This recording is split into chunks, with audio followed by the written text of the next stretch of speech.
Hello बच्चों, let's read the question. Define uraemia. Question में बोला गया है कि हमें यहाँ यूरेमिया को डिफाइन करना है। तो पहले हम देखते हैं क्वेश्चन का की concept of this question is uraemia. Uraemia होता क्या है? ये एक ऐसी कंडीशन है, दिस इज द कंडीशन। यहाँ पे क्या होता है? एबनॉर्मली हाई लेवल होता है वेस्ट प्रोडक्ट का ब्लड में। क्या होता है? High level of waste product. Waste product में क्या? Urea. High level of waste waste products होते हैं। और हाई वेस्ट प्रोडक्ट में अगर हम बात करें तो यहाँ बात हो रही है यूरेमिया की। क्या? यूरिया। और ये वेस्ट प्रोडक्ट कहाँ प्रेजेंट होते हैं? ब्लड में।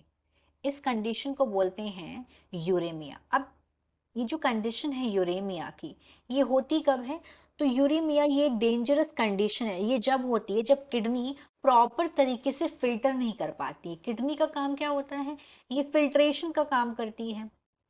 किडनी फिल्ट्रेशन का काम करती है, ये एक एक्सक्रेटरी ऑर्गन है। तो जब किडनी सही तरीके से फंक्शन नहीं कर पाए, मतलब माल फंक्शन करे, किडनी किडनी का प्रॉपर तरीके से काम नहीं कर पा रही है, माल फंक्शन हो जाए, तो उस कंडीशन में वेस्ट प्रोडक्ट ब्लड में ज्यादा हो जाएगा। और ये जनरली कब होता है? जब फाइनल स्टेज होती है क्रोनिक किडनी डिजीज की, जिसको शॉर्ट में CKD भी बोलते हैं।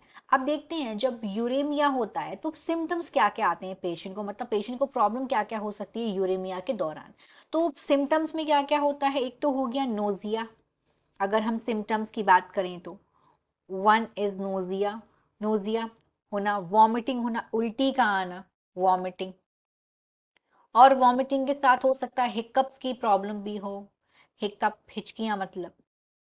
और टेस्ट में एबनॉर्मेलिटी आना, एबनॉर्मेलिटी इन टेस्ट मतलब खाने का सही तरीके से स्वाद का ना आना। एबनॉर्मेलिटी ऑफ टेस्ट, स्वाद में एबनॉर्मेलिटी आ जाना। टेस्ट। और क्या क्या हो सकता है इसका? टेस्ट में एबनॉर्मेलिटी के अलावा फटीग, थकावट ज्यादा लगना। इस तरीके के ये कुछ सिम्टम्स हैं। फटीग हो गया। और लॉस ऑफ एपीटाइट, भूख का कम लगना। लॉस ऑफ एपीटाइट, भूख मतलब खत्म हो जाना, बहुत कम लगना, ना के बराबर। So these are the some symptoms of uraemia. अब इसकी बात करते हैं इसके मेडिकेशन की, कि अगर ये हो गया है तो उसको ट्रीट कैसे किया जा सकता है, मेडिकेशन क्या दिए जाएंगे इसके लिए। किडनी ट्रांसप्लांटेशन होती है एक तो, क्योंकि यहाँ पे क्या हो रहा है, किडनी का सही तरीके से काम किडनी नहीं कर पा रही है, इसीलिए इसको करेंगे ट्रांसप्लांट। किडनी का हो जाएगा ट्रांसप्लांटेशन। ये एक ये एक हो सकता है। और एक डायलिसिस। डायलिसिस में क्या होता है, ब्लड को बॉडी से बाहर निकाला जाता है और उसको एक एक्सटर्नली एक्सटर्नली उसको प्यूरिफाई किया जाता है, इसको बोलते हैं डायलिसिस होना। और इसको हीमोडायलिसिस भी बोलते हैं, डायलिसिस को। तो ये इसके हो गई treatment. So this is what uraemia is basically. Waste product urea blood में ज्यादा इसका लेवल हो जाता है। Hope you understood it well. Best of luck.